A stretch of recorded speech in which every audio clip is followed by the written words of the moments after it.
శ్రీశ్రవణం ఛానల్‌కి చిన్నారులందరికీ, శ్రోతలందరికీ కూడాను మరొక్కసారి స్వాగతం. వేదవ్యాసుడు ధర్మరాజు గారితోటి ఈ ముద్గలుడనే ఋషి గురించి చెప్తున్నారు. ఆ కథ ఏంటో మనం కూడా విందాం ఈరోజు. ధర్మరాజుతోటి వేదవ్యాసుడు అంటున్నారు, "ఓ ధర్మరాజా! పూర్వం కురుక్షేత్రంలో ముద్గలుడు అనే ఒక ఋషి ఉండేవాడు. ఆయన ఎంతో ధర్మాత్ముడు, జితేంద్రియుడు. పంట కోసి తీసుకువెళ్ళిన తర్వాత పొలంలో కింద పడిన ధాన్యాన్ని ఏరి వాటితో జీవనాన్ని సాగించడాన్ని ఊంచ వృత్తితోటి జీవించడం అంటారు. అలాగే పొలం నుంచి పంట తీసుకుని పోయిన తర్వాత పొలంలో అక్కడక్కడ పడిన ధాన్యపు కంకులను ఏరుకెళ్ళి జీవనాన్ని సాగించడాన్ని శిలావృత్తి అంటారు. ముద్గలుడు ఇలా శిలా ఊంచ వృత్తులతోటి జీవితాన్ని సాగిస్తూ ఆ సంపాదించిన ధాన్యాన్ని కూడా తన కుటుంబ సభ్యుల కోసం ఆహారంగా కాక ఇష్టీకృతం అనే యజ్ఞాన్ని చేస్తూ ఉండేవాడు. ఇష్టీకృతం అంటే ఏమిటి? పూర్ణిమ అమావాస్యల దినాలందు పక్షానికి ఒకసారి చేసే యజ్ఞం అన్నమాట అది. ఆ రోజు ఆ ముగ్గురు కూడాను భోజనం చేస్తున్నారు. ఆ విధంగా కుటుంబం వారు పక్షానికి ఒక్కసారి పూర్ణిమ, అమావాస్యలందు భోజనం చేస్తూ తక్కిన దినాలంతా కూడాను ఉపవాసం ఉంటూ ఉండేవాళ్ళట. యజ్ఞం చేసిన తర్వాత అతిథులకు భోజనం పెట్టి, ఆ తర్వాత మిగిలినదేదైనా ఉంటే దాన్ని మాత్రమే తన కుటుంబ సభ్యులతోటి కలిసి తింటూ ఉండేవాడు. ఇలాంటి ధర్మాత్ముడైన ముద్గల మహర్షిని గురించి దూర్వాస మహర్షి విన్నాడు ఒకసారి. ముద్గలుడిని పరీక్షించాలని దూర్వాస మహర్షి అనుకున్నారు. ఓసారి ఉన్మత్తుడి వేషంలో పరుషంగా మాట్లాడుతూ ముద్గలుడి దగ్గరికి వచ్చి తనకు ఆహారం పెట్టమని అడిగాట. ఆ మహర్షి దూర్వాసుని సాదరంగా ఆహ్వానించి భోజనం పెట్టాడు. తిన్నంత తిని మిగిలిన ఆహారాన్నంతా ఒంటికి పూసుకుని దూర్వాసుడు వెళ్ళిపోయాట. ఆ రోజున ముద్గలుడి కుటుంబం అంతా ఆహారం లేక ఆకలితోటి మలమలం ఆడిపోయింది. అలా 6 పర్యాయాలు 6 పక్షాలకు వచ్చి అన్నం అంతా తిని వెళ్ళిపోతుండేవట. ఇదంతా చేశాక కూడాను ముద్గలుడు గాని, అతడి కుటుంబ సభ్యులు గాని ఎవ్వరూ దుర్వాసుడిని ఒక్క మాట కూడా అనలేదట. పైగా ఎంతో శాంతంగా ఆయనకు స్వాగతం పలుకుతూ, ఆదరిస్తూ భోజనం పెడుతూ ఉండేవారట. ఈ పరిస్థితి దుర్వాస మహర్షిని ఎంతగానో చెలింపజేసేసింది. వెంటనే తానెవరో ముద్గలుడికి చెప్పి, "మహాత్మా, మాత్సర్యం లేకుండా దానం చేయడంలో నీతో సమానమైన వాడు మరొకడెవడూ లేరయ్యా. ఆకలి అన్నది మహాత్ములకు కూడా ధర్మజ్ఞానాన్ని పోగొట్టేస్తుంది. శ్రమచేత సంపాదించిన వస్తువు విడవడం చాలా దుఃఖకరం. నువ్వు ఆర్జించిన ఆహార ధాన్యం అంతా కూడాను పరిశుద్ధమైన మనస్సుతోటి త్యాగం చేశావు" అంటూ అన్నట్ట. "నీ చేత మేమందరం అనుగ్రహించబడ్డాము." తనకెంతో ఆనందంగా ఉందని ఆ కుటుంబాన్ని ఆశీర్వదించట. ఇంతలో స్వర్గం నుంచి దేవదూతలు విమానాన్ని తీసుకొచ్చి తమతో స్వర్గానికి రమ్మని ముద్గలుడిని అడిగట. దేవదూతలతోటి ముద్గలుడు, "స్వర్గంలో ఎవరుంటారు? ఎలాంటి వాళ్ళు స్వర్గానికి వెళ్తారు? అసలు స్వర్గం ఎక్కడుంటుంది?" అని అడిగట. "తపస్సు చేసేవారు స్వర్గలోకానికి చేరతారని, ధర్మాత్ములు, శాంతులు అక్కడ చేరుకుంటారని దేవదూతలు చెప్పారట. ముద్గలుడు కూడా యజ్ఞాలు, అన్నదానం చేయడం మూలంగా స్వర్గలోక ప్రాప్తి కలుగుతుందని దూతలు అనడంతోటి అక్కడ తాను ఎన్నాళ్ళు ఉండవచ్చునని మళ్ళీ ప్రశ్న వేశాట. అందుకు దూతలు పుణ్యకాలం అయిపోయేదాకా అక్కడే ఉండి మళ్ళీ భూలోకానికి చేరుకోవచ్చు అన్నట్ట. అప్పుడు ఆ ఋషి, "అలా కాకుండా స్వర్గం కన్నా ఇంకా ఉత్తమోత్తమైన సర్వోత్తమమైన లోకం ఏదైనా ఉందా చెప్పండి. అక్కడ తాను ఎప్పటికీ ఉండిపోయే మార్గం ఏదైనా వివరించమని ఋషి దూతల్ని కోరట. అప్పుడు ఆ దూతలు, "బ్రహ్మలోకానికి పైన విష్ణుధామం ఒకటి ఉంటుంది. అక్కడికి చేరాలంటే ధ్యాన, యోగ, నిష్ట, జ్ఞాన యోగాలతోటి జీవించాలి" అంటూ దూతలు చెప్పారట. దేవతల మాటలు విన్న ఆ ముద్గలుడు తనకు తాత్కాలికమైన సుఖాలనిచ్చే స్వర్గం అక్కర్లేదు, వెళ్ళిపోండి అని వాళ్ళని పంపించేశాట. ఆ తర్వాత ఆ ముని ఏ చోటకు వెళ్తే శోకము, బాధ, చంచలత్వము ఉండవో ఆ స్థానాన్ని అన్వేషించి చివరికి శాశ్వతమైన, నిత్యమైన, దోషరహితమైన మోక్ష సామ్రాజ్య సుఖాన్ని పొందాడని ముద్గలుడి వృత్తాంతం తెలియజేశాడు వేదవ్యాసుడు ధర్మరాజుతోటి. ఇంకా ఏమన్నాడు ఆయన?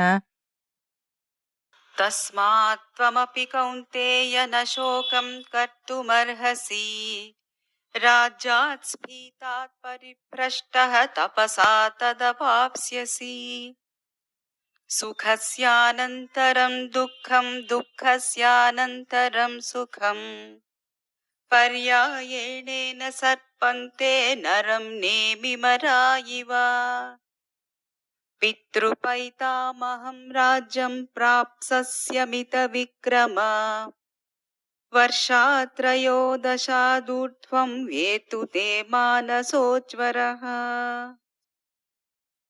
ధర్మరాజా, అందువల్ల నువ్వు కూడా ఇప్పుడు దుఃఖపడకూడదు.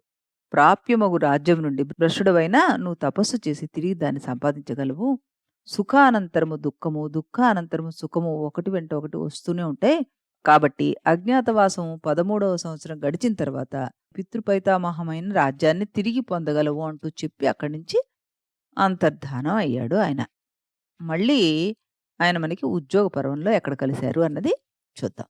ఇక్కడ మనం ఒక క్యారెక్టర్ గురించి కూడా చెప్పుకోవాల్సి వస్తుంది. అది సంజయుడు. చెప్పుకుందాం దాని గురించి కూడా మనం. ధృతరాష్ట్రుడు తన కుమారులను జయించగలరేమో అన్న దురాశతోటి సంజయ, ఉభయ పక్షాల బలాల తారతమ్యం నువ్వెంతో జాగ్రత్తగా పరిశీలించావు గదా! చిట్ట చివరికి జయలక్ష్మి ఎవరిని వరించగలదని భావిస్తున్నావు అంటూ ప్రశ్నించట. మరి ఈ సంజయుడు ఎవరు? ఇతడు ఒక సూతపుత్రుడు. ఇతడు సదా ధృతరాష్ట్రుని చెంత ఉండి ఉపచారాలు చేస్తుంటాడు. వ్యాసుని ఆదేశానుసారం సంజయుడు ధృతరాష్ట్రుడికి భారత యుద్ధ విశేషాలన్నీ చెప్పాడనమాట.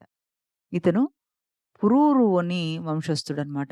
అప్పుడు సంజయుడు అన్నాడు, నన్ను పరీక్షించడం వల్ల ప్రయోజనం ఏమిటి? మీ పితృపాదులు వేదవ్యాస మహర్షి ధర్మాధర రహస్యవేత్త. ఒకవేళ నీ హృదయంలో అసూయ గాని అజ్ఞానం గాని ఉంటే గనక ఆ మహనీయుడు అది నిశ్శేషంగా నిర్మూలింపచేయగలడు. అదీగాక మీ ప్రస్తుత సందేహం తొలగించగల సర్వజ్ఞుడు ఆ మహాత్ముడు ఒక్కడేగాక వేరెవరున్నారు? కనుక వెంటనే గాంధారీదేవితో కలిసి ఆ వ్యాసుని స్మరించు అంటూ చెప్పాట. అప్పుడు ధృతరాష్ట్రుడు గాంధారితో కలిసి ఆ వ్యాస మహర్షిని స్మరించిన వెంటనే వారి ఎదుట ప్రత్యక్షమయ్యాడు ఆయన. వారు సంజయునితోటి ఆ మహర్షికి ఎదురుగా వెళ్ళి అర్ఘ్యపాద్యాలిచ్చి సత్కరించి నమస్కరించి ఆ మహాత్ముని ఆనతి కోసం నిరీక్షించట. అప్పుడు వేదవ్యాసుడు తన దివ్య దృష్టితోటి వారి మనో అభిప్రాయాన్ని తెలుసుకుని సంజయుణ్ణి చూసి, నాయనా, ధృతరాష్ట్రుడు అడిగిన విషయం నువ్వు ఆమూలాగ్రంగా గ్రహించిన మనిషివి కనుక నీకు ఇటువంటి సమయంలో మౌనం న్యాయం కాదు. సంకోచించకుండా ధృతరాష్ట్రుడి సందేహాన్ని తొలగించవలసింది నువ్వే అంటూ ఆయన్నే ఆజ్ఞాపించట. ఎవరు?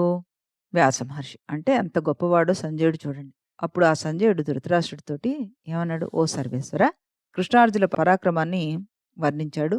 మరియు పాండవేయుల పరాక్రమాన్ని అభివర్ణించాడు. ఎక్కడైతే సత్యము, ధర్మము, రుజుత్వం వెలిసి ఉంటాయో అక్కడే విజయం కలుగుతుందని చెప్పి కృష్ణుని వైభవాన్ని తెలియజేశాడు. ఆ తర్వాత ధృతరాష్ట్రుడు తన కుమారుడైన దుర్యోధనుడికి యుద్ధం వలదని చెప్పి చూశాట పాపం. అయినా దుర్యోధనుడు వెళ్ళలేదు. తదనంతరం గాంధారి కూడా దుర్యోధనుడితోటి, నాయనా, ఈ యుద్ధం వల్ల ఆయుర్దాయంతో పాటు ఐశ్వర్యము, వైభవము త్రుటి కాలంలో నశించిపోతాయి. ఆత్మీయులే కాక బాంధవులందరూ కూడాను పరమపదిస్తారు అంటూ బోధించిన ఆ దుర్యోధనుడు వినలేదు. తరువాత వేదవ్యాసుడు ధృతరాష్ట్రుడి మీద వాత్సల్యంతోటి, కుమారా, శ్రీకృష్ణదేవుని హృదయంలో నీ ఎడల అత్యధికమైన ఆదరణ, అనురాగము ఏర్పడున్నాయి. పరమ ఆప్తుడు ఈ సూత కుమారుణ్ణి నీవు ఆ మహనీయుని సన్నిధికి పంపించావు కదా, అది నీ కొంత శుభదాయకమైన కృత్యం. సంజయుడు వాసుదేవుని యథార్థ స్థితి గుర్తెరిగిన మనిషి. అందువల్ల ఇతని హితవును అనుసరించి శ్రీహరిని ఆశ్రయించవలసింది. ఏకాగ్ర చిత్తంతోటి ఆరాధించిన భక్తులకు ఆ యాదవేశ్వరుడు అతి సులభుడు, అభిష్ట ప్రదాత. కామక్రోధాల ఆవేశంతోటి ఉన్మత్తులైన తమ సిరి సంపదలతోటి సంతృప్తి పడక అన్య మార్గంలో సంచరిస్తున్న దురాత్మలు అతని స్వరూపం ఏమాత్రం గ్రహించలేరు కనుక సర్వవిధాల చక్రి పాద పద్మాల ఆశ్రయించి సామరస్యం పద్ధతిని అవలంబించి పుత్రపౌత్రులతోటి ధన కనక వస్తు వాహనాలతోటి ఆనందింపుదుగాక అంటూ ఆయనకి మరొకసారి చెప్పాట. ధృతరాష్ట్రుడు ఆ సదుపదేశం శిరసావహించి ఆ మునివర్యునికి అంజలి ఘటించి, మహాత్మా, ఇకపై నేను తప్పకుండా నీ ఆనతి ప్రకారమే నడచగలను అంటూ విన్నవించట.